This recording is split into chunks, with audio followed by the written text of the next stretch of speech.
விரிவான செய்திகள். இந்திய மட்டைப்பந்து அணியை இலங்கைக்கு செல்வதற்கு தடை விதிக்க கோரி 500க்கும் மேற்பட்ட வழக்குரைஞர்கள் தொடர்ந்த வழக்கில் பதில் அளிக்குமாறு நடுவண் அரசுக்கு உயர்நீதிமன்ற மதுரை கிளை ஆணையிட்டுள்ளது. இதனிடையே தமிழர் பிரச்சினையில் மனித உரிமைகளை மீறக்கூடாது என இலங்கையை ஐநா அவை எச்சரித்துள்ளது. முள்வேலிகளுக்குள் அடைக்கப்பட்ட தமிழர்கள், கொட்டும் மழையில் மிதக்கும் முகாம்கள் என இலங்கையில் தமிழர்கள் சந்திக்கும் கொடுமைகளுக்கு அளவே இல்லை. நிலைமை இவ்வாறு இருக்கும்போது இந்திய மட்டைப்பந்து அணி இலங்கைக்கு செல்ல அனுமதிக்க கூடாது என்ற பொதுநல வழக்கு ஒன்று உயர்நீதிமன்ற மதுரை கிளையில் தொடரப்பட்டுள்ளது. இதற்கான மனுவில் 520 வழக்குரைஞர்கள் கையெழுத்திட்டுள்ளனர். இந்த மனு நீதிபதிகள் சித்ரா வெங்கட்ராமன் மற்றும் துரைசாமி ஆகியோர் கொண்ட அமர்வு முன்பு இன்று விசாரணைக்கு வந்தது. மனுவை ஏற்றுக்கொண்ட நீதிபதிகள் நடுவண் விளையாட்டுத்துறை, வெளியுறவு மற்றும் உள்துறை செயலாளர்கள் பதிலளிக்குமாறு ஆணையிட்டனர். மேலும் இந்திய மட்டைப்பந்து வாரியத்திற்கும் அறிவிக்கை அனுப்பப்பட்டுள்ளது. தமிழனை காக்கக்கூடிய சொல்ற மாதிரி சொல்றாங்க. இந்த டைமிங்ல போய் இந்தியா அங்க போய் விளையாடுறது 8 கோடி தமிழனுக்கு மிகப்பெரிய அசிங்கம். 8 கோடி தமிழன் சார்பாக தான் இந்த வழக்கை நான் தாக்கல் செய்திருக்கேன். இதுல ஃபர்ஸ்ட் ரெஸ்பாண்டா யூனியன் ஆஃப் இந்தியா, இரண்டாவது வெளிவிவகாரத்துறை, மூணாவது ஸ்போர்ட்ஸ் அண்ட் யூத் அஃபேர், நாலாவது பிசிசி. இந்த 4 பேருக்கு நோட்டீஸ் அனுப்ப சொல்லியிருக்காங்க. இதனிடையே தமிழர்களை கண்மூடித்தனமாக சுட்டுக் கொல்லும் இலங்கை ராணுவத்தினரை கண்டித்து கும்பகோணத்தில் வழக்குரைஞர்கள் தொடர்வண்டி மறியலில் ஈடுபட்டனர். திருநெல்வேலி மயிலாடுதுறை இடையிலான தொடர்வண்டியை மறித்த அவர்கள் ராஜபக்சே அரசை கண்டித்து முழக்கங்களையும் எழுப்பினர். இலங்கை அரசானது அப்பாவி தமிழர்களை சுட்டுக் கொள்வதை உடனடியாக நிறுத்த வேண்டும்.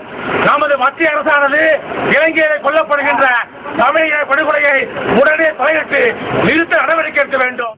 நார்வே நாட்டில் சுற்றுப்பயணம் மேற்கொண்டுள்ள ஐநா பொதுச் செயலாளர் பான் கி மூன் தமிழர் பிரச்சனையில் மனித உரிமைகளை மீறாமல் நடந்து கொள்ள வேண்டும் என இலங்கையை எச்சரித்துள்ளார். அதே நேரத்தில் இலங்கை பத்திரிகையாளர் திசாநாயகத்திற்கு வழங்கப்பட்ட 20 ஆண்டு கடுங்காவல் தண்டனைக்கு அமெரிக்க அதிபர் ஒபாமா கண்டனம் தெரிவித்துள்ளார். சமையல் எரிவாயு விலையை உயர்த்த வேண்டும் என திட்டக்குழு நடுவண் அரசுக்கு பரிந்துரை செய்துள்ளது.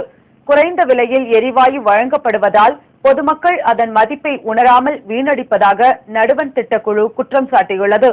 இதனால் ஏழைகளுக்கு மட்டும் மானிய விலையில் சமையல் எரிவாயு வழங்க வேண்டும் என நடுவண் அரசுக்கு பரிந்துரை செய்துள்ளது. இதேபோல் மண்ணெண்ணெயை வாங்கி பெட்ரோல், டீசலுடன் வணிகர்கள் கலப்படம் செய்வதாகவும் திட்டக்குழு தெரிவித்துள்ளது. இதனால் மண்ணெண்ணெய் விலையையும் உயர்த்த வேண்டும் என நடுவண் அரசுக்கு பரிந்துரைத்துள்ளது. சென்னை பனையூர் இரட்டை கொலை வழக்கில் இறுதிக்கட்ட விசாரணை நடைபெற்று வருவதாக மாநில குற்றப்புலனாய்வு காவல்துறை தெரிவித்துள்ளது. நீலாங்கரையை அடுத்துள்ள பனையூரில் ஓய்வு பெற்ற கப்பல் படை அதிகாரி இளங்கோவன் மற்றும் அவரது மனைவி ரமணி ஆகிய இருவரையும் சண்முகராஜன் என்பவர் துப்பாக்கியால் சுட்டுக் கொன்றார். இந்த இரட்டை கொலை பல சந்தேகங்களை எழுப்பியதால் இது தொடர்பான விசாரணை மாநில குற்றப்புலனாய்வு காவல்துறைக்கு மாற்றப்பட்டது. இதனை அடுத்து கடந்த ஒரு வாரத்தில் மட்டும் 120 பேரிடம் குற்றப்புலனாய்வு காவல்துறை விசாரணை நடத்தியுள்ளது. இதில் காவல்துறைக்கு பல்வேறு தகவல்கள் கிடைத்துள்ளதாகவும் விசாரணை இறுதிக்கட்டத்தை அடைந்துள்ளதால் ஒரு வாரத்தில் இந்த இரட்டை கொலை தொடர்பான எல்லா தகவல்களும் கிடைத்துவிடும் என்றும் குற்றப்புலனாய்வுத்துறை நம்பிக்கை தெரிவித்துள்ளது. சென்னை இரட்டை கொலை தொடர்பாக நடுவண் புலனாய்வுத்துறை விசாரணைக்கு ஆணையிட வேண்டும் என்று பாமக நிறுவனர் மருத்துவர் ராமதாஸ் வலியுறுத்தியுள்ளார். சென்னையில் இன்று செய்தியாளர்களிடம் பேசிய அவர், பனையூர் இரட்டை கொலை நிகழ்வு மாநிலத்தில் துப்பாக்கி கலாச்சாரம் பெருகி வருவதை எடுத்துக்காட்டுவதாக கூறினார். கடந்த 3 ஆண்டுகளில் வழிப்பறியும் போக்கிலிகளின் எண்ணிக்கையும் அதிகரித்து வருவதாக மருத்துவர் ராமதாஸ் வேதனை தெரிவித்தார். பனையூர் இரட்டை கொலை, இதுல பல மர்ம முடிச்சுகள் அவிழ்க்கப்பட வேண்டும். அந்த பிடிபட்ட நபரின் மரணத்தில் சந்தேகம் ஏற்பட்டிருக்கிறது. அப்படி அது உண்மையாக இருக்குமானால் இப்ப இந்த சிபிசிஐடி அவர்கள் ஆளுங்கட்சியை சேர்ந்தவர்களாக இருந்தால் அதை அவர்கள் தைரியமாக வெளியே கொண்டு வருவார்களா? சிபிசிஐடியிலிருந்து சிபிஐக்கு மாற்றணும்.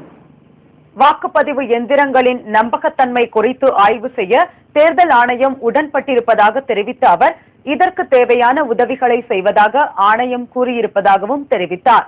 அரசுக்கு எதிராக செய்திகளை வெளியிடும் பத்திரிகைகள் புறக்கணிக்கப்படுவதாகவும், பத்திரிகை சுதந்திரம் தமிழகத்தில் இல்லை என்றும், மருத்துவ காப்பீட்டு திட்டத்திற்கு ஒதுக்கிய தொகையால் தனியார் நிறுவனம் மட்டுமே பயன்பெறும் என்றும் அவர் கூறினார்.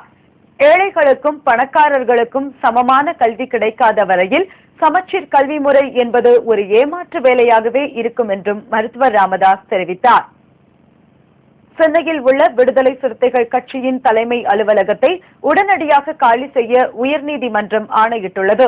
இது தொடர்பான திருமாவளவன் தரப்பினரின் மனுவையும் நீதிமன்றம் தள்ளுபடி செய்துள்ளது. சென்னை அசோக் நகரில் விடுதலை சிறுத்தைகள் கட்சியின் தலைமை அலுவலகம் இயங்கி வருகிறது. இந்த அலுவலக இடத்தை காலி செய்ய வேண்டுமென தனி நீதிபதி அண்மையில் ஆணையிட்டார். இதனை எதிர்த்து திருமாவளவனின் தாயார் பெரியம்மாள் உயர்நீதிமன்றத்தில் மேல்முறையீடு செய்தார்.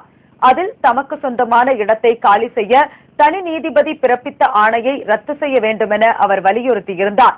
இம்மனுவை விசாரித்த நீதிபதிகள் சொக்கலிங்கம், சுப்பையா ஆகியோர் இன்று தீர்ப்பளித்தனர். அப்போது கட்சி அலுவலகத்தை காலி செய்யக்கூடாது என்று கூறுவதற்கு பெரியம்மாளுக்கு எந்த அடிப்படை முகாந்திரமும் இல்லை என நீதிபதிகள் தெரிவித்தனர்.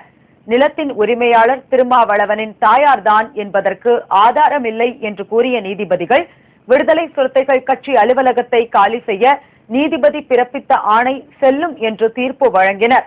மேலும் பெரியம்மாள் தாக்கல் செய்த மேல்முறையீட்டு மனுவையும் நீதிபதிகள் தள்ளுபடி செய்தனர்.